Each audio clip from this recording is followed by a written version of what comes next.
दोस्तों ये आर के नारायण की स्टोरी बैचलर ऑफ आर्ट्स का पार्ट 4 है, जिसके 3 पार्ट्स में डिस्कस कर चुका हूँ। अगर आपने वो वीडियोस नहीं देखी है तो चैनल पर जाकर देख लीजिए। आज की ये वीडियो बड़ी कमाल की होने वाली है। उम्मीद करता हूँ अब तक आपको स्टोरी पसंद आई होगी। शुरू करते हैं। तो चोर को उन सब ने दबोच लिया, लेकिन चंद्रन की माँ ने जब देखा कि चोर एक सन्यासी है तो वो डर गई। बोली इनको छोड़ दो, इनको जाने दो, कहीं इन्होंने हमको शाप दे दिया तो। महाराज आप जा सकते हैं। तो चंद्रन बोला वाह माँ, तुम हर लाल कपड़े वाले से डर जाती हो। सन्यासी होता तो चोरी थोड़ी करता। सन्यासी बोला क्या किया मैंने? ये फूल भगवान की देन है, इस पर किसी का नाम तो नहीं लिखा, तो पूछ कर लेना था ना।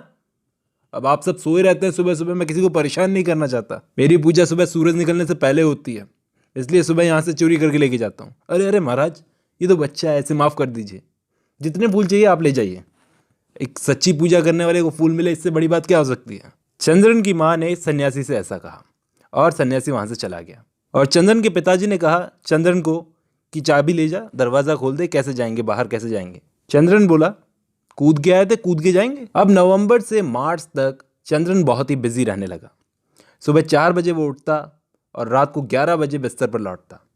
मार्च शुरू होने से पहले पहले उसने पढ़ाई ढंग से कर ली थी। फिर भी अभी भी कुछ टॉपिक थे लिटरेचर में, हिस्ट्री में, जिनको लेकर अभी तक इसके दिमाग में कन्फ्यूज़न बनी हुई थी। ये नंबरों का हिसाब लगाने लगा कि इसके, इसके और इसके काट लिए जाएं तभी 70 नंबर अपने पास बचेंगे, कहीं नहीं जा रहे हैं। फिर भी 50 नंबर मान के चलते राउंड फिगर। फिर भी एक बार के लिए फेल होने से तो हम बच जाएंगे। इस बीच इसने कुछ मीटिंग्स भी अरेंज करवाई और मीटिंग्स में इसके कुछ 2 अच्छे दोस्त भी बने। सबसे पहले तो एक रेवोल्यूशनरी दोस्त बना, वीर स्वामी। वीर स्वामी एक काला तगड़ा सा 22 साल का आदमी था, जिसने मीटिंग में सबके सामने ब्रिटिशर्स की खिंचाई कर दी एक स्पीच के जरिए। प्रिंसिपल साहब मिस्टर ब्राउन को ये बात अच्छी लगी। बोले क्या है ये, क्या कर रखा है ये, तुमको अंग्रेज़ों की रिस्पेक्ट करनी चाहिए। आगे से तुम लोगों की कोई भी मीटिंग होगी उसमें स्पीच का पेपर मैं पहले पढ़ूंगा। इसका मतलब सीधा सीधा ये था कि अगली बार चंद्रन ने, सेक्रेटरी है वो, क्योंकि उसने ऐसा कुछ किया, उसकी तरफ से ऐसा कुछ हुआ, तो वो ग्रेजुएशन से हाथ धो बैठेगा। वीर स्वामी के पास जाकर बोला यार तेरी स्पीच ने ऐसा ऐसा कर दिया। वीर स्वामी बोला चंद्रन तू कायर है, ऐसे ब्रिटिशर से डरता है तू। और चंद्रन उसे जहाँ भी मिलता उसे वो सुनाने लगता है, रीडिंग रूम में, पिंग पोंग रूम में। तो इससे एक इसकी दोस्ती हुई थी। दूसरा आदमी था पाइट मोहन, मोहन नाम का पाइट। वो इतना परेशान नहीं करता था। एक दिन वो चंद्रन के पास यूनियन के रेस्टोरेंट में आया, कॉफ़ी पी रहा था। मोहन उसके पास आकर बोला यार कोई पोइट्री के लिए भी एसोसिएशन बनाओ ना, या फिर तुम्हारी एसोसिएशन में मुझे कुछ पोइट्री वगैरह बोलने दो। अब चंद्रन के मन में पोइट्स के लिए बड़ी इज्जत थी। उसने उसे बैठाया, पोइट मोहन को, उसके लिए कॉफ़ी मंगवाई। कौन सी लैंग्वेज में लिखते हो तुम? वो बोला इंग्लिश में। तो जाके लिटरेरी एसोसिएशन में पढ़ो तुम्हारी पोइट्री, किसने मना किया? तो मोहन बोला तुमको लगता है प्रिंसिपल ब्राउन के रहते हुए मैं वहाँ पर पोइट्री पढ़ सकता हूँ? वहाँ पर वर्ड्सवर्थ को पढ़ा जाता है, कीट्स को पढ़ा जाता है बस, या फिर 18th सेंचुरी में जो नकल करके लिटरेचर लिखा गया उसको पढ़ा जाता है। यार सच बताऊँ तो मैं खुद चाहता हूँ कि तुम्हारी पोइट्री पढ़ी जाए। चंद्रन बोला लेकिन कैसे, समझ में नहीं आ रहा। हमारे यहाँ पर अगर तुमने हिस्ट्री में लिखी हो तो हम पढ़ सकते हैं, राघवाचार्य सर तो कभी मानेंगे नहीं। वो नहीं चाहेंगे कि पोइट्स आकर उनका माहौल ख़राब करें नाच गाना करके।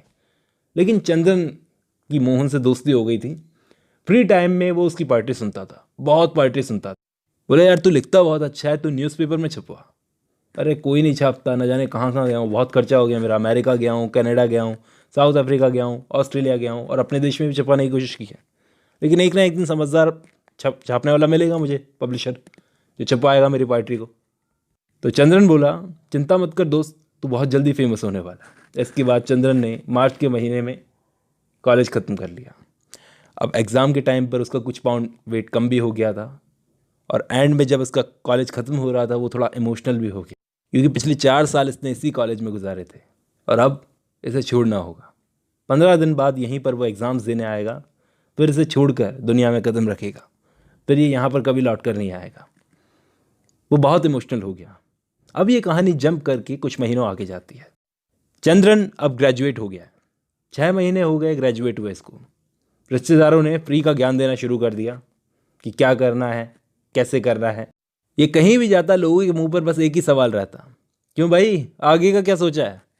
लॉ पढ़ने मद्रास चला जा, रेलवे की तैयारी करने के लिए बेंगलोर चला जा, यहाँ चला जा, वहाँ चला जा। जबकि रिश्तेदार औरतें बोलती थी आईएएस कर ले। शुरू में तो चंद्रन को बहुत अच्छा लगता था कि लोग उसके बारे में कितना सोचते हैं, लेकिन धीरे धीरे ये फ्री की सलाह बहुत इरिटेटिंग सी लगने लगी। आखिर उसने ये फ्री की सलाह देने वालों के लिए अपने फादर से कहा कि लोगों को कोई काम नहीं है क्या। तो उसके फादर बोले, बेटा ये तो रीत है, मेरे साथ भी हुआ था, तेरे साथ भी होगा, आने वाले तेरे बच्चों के साथ भी होगा, हर किसी को फ्री के सलाहकार तो मिलते ही रहते हैं। तो वो बोला, मैंने सोच लिया पिताजी, अब कोई भी मुझसे पूछेगा तो मैं कहूँगा मैं इंग्लैंड जा रहा हूँ। वहाँ इसके दोस्त रामू की भी ग्रेजुएशन हो चुकी थी। ग्रेजुएशन के तुरंत बाद जैसे रिजल्ट आया, कुछ दिनों में वो निकल गया पूना में लॉ पढ़ने के लिए, जबकि चंद्रन ने यहाँ पर किसी लाइब्रेरी में मेंबरशिप ले ली। यहाँ पर बैठे बैठे वो ढेर सारे किस्से कहानियाँ पढ़ता था और लाइब्रेरी में बैठे बैठे न जाने इसने कैसा कैसा लिटरेचर पढ़ डाला। और इसे एहसास हुआ कि सिर्फ शेक्सपियर ही लिटरेचर नहीं है, शेक्सपियर के आगे भी बहुत लिटरेचर है, बहुत कमाल कमाल की पोएट्री लिखी गई है। दिन में लिटरेचर पढ़ता, शाम को टहलने निकल जाता बिल्कुल अकेला, क्योंकि इसके सारे दोस्त तो कहीं ना कहीं बाहर चले गए थे, ये यहीं पर था। देर तक नदी के किनारे टहलने के बाद रात को देर से घर आता।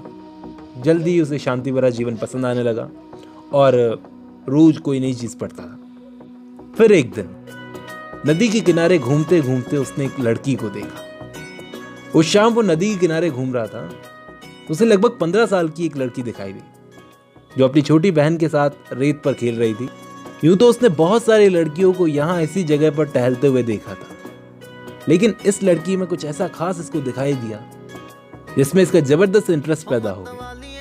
जिस सदा से वो बैठी थी, जिस तरह वो बच्ची के साथ खेल रही थी, जिस तरह से रेत को अपने हाथ में पकड़कर ऊपर उठाती और नीचे छोड़ देती, एक पल के लिए इसने उस लड़की को देखा होगा, लेकिन उसे लगा कि सारी जिंदगी वो इस सीन को देखते हुए गुजार दे। लेकिन ऐसा पॉसिबल नहीं था, क्योंकि वहाँ पर और भी बहुत सारे लोग थे। वो आगे बढ़ गया। जब वापस आया तो उसने देखा कि वहाँ पर कोई भी नहीं था, वो लड़की जा चुकी थी। उसने सोचा इसकी उम्र क्या होगी, 14 साल, 14 से ज़्यादा हुई तो मैरिड होगी। तरह तरह की बातें उसके दिमाग में आने लगी कि इसकी जाति क्या होगी, इसका नाम क्या होगा। रात भर उसे नींद नहीं आई।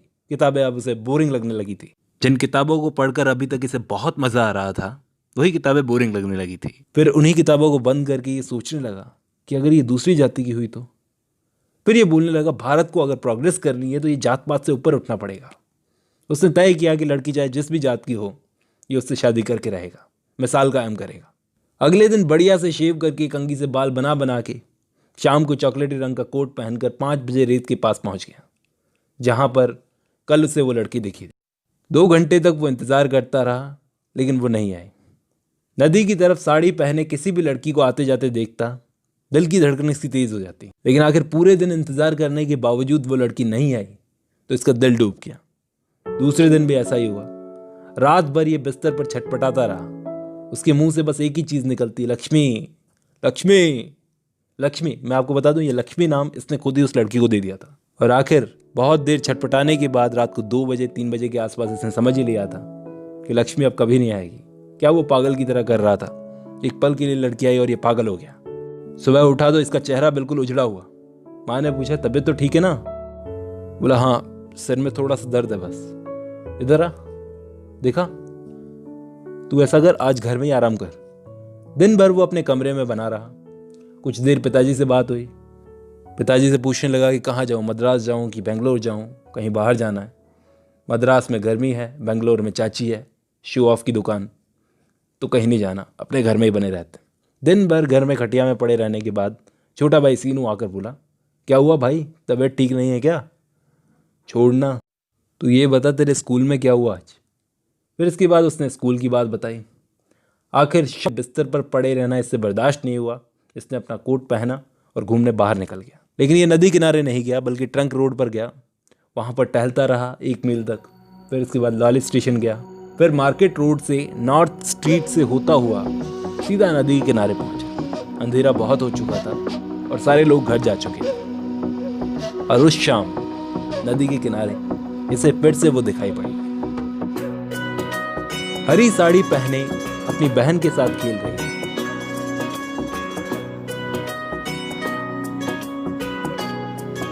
चंद्रन ने उसे दूर से देखा और उसकी तरफ खींचा चला जाने लगा।